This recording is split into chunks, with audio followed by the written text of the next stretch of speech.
Google's Pixel Watch 5 is shaping up to be a pretty interesting smartwatch, but there's already one leaked detail that has me wondering whether Google is doing enough with this year's model.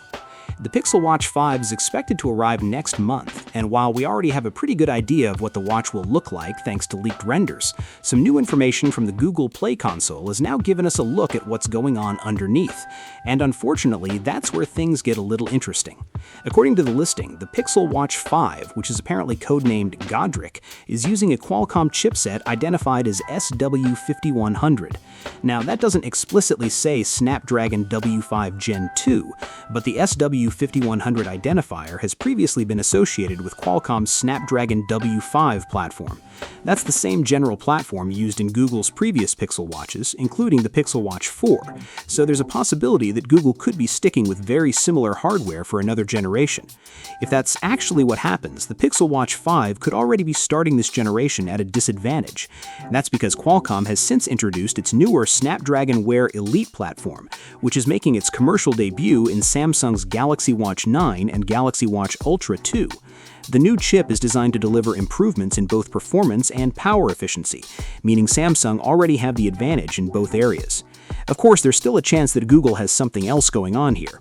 The Play console listing doesn't actually name the Snapdragon W5 Gen 2, and Qualcomm hasn't announced a Snapdragon W5 Gen 3 either, so it's possible that Google is using a modified version of the platform or has some other hardware changes that we're not seeing yet.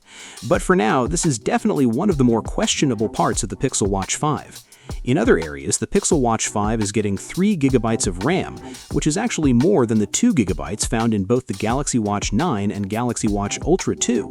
Whether that extra RAM will make any noticeable difference in everyday use is another question, but it's still a nice advantage on paper. The display is also expected to have a resolution of 426 by 426 pixels and a pixel density of 320 ppi.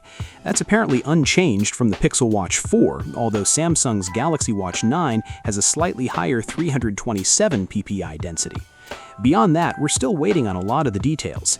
The leaked renders suggest Google isn't planning a dramatic redesign, and while battery life could improve slightly, there's nothing so far pointing toward a massive upgrade over the Pixel Watch 4. Anyway, we'll know much more when Google officially unveils it next month, but for now, this latest leak definitely has me more curious about what Google is planning under the hood than what's happening on the outside. As always, stay tuned for more information, and thank you all for watching.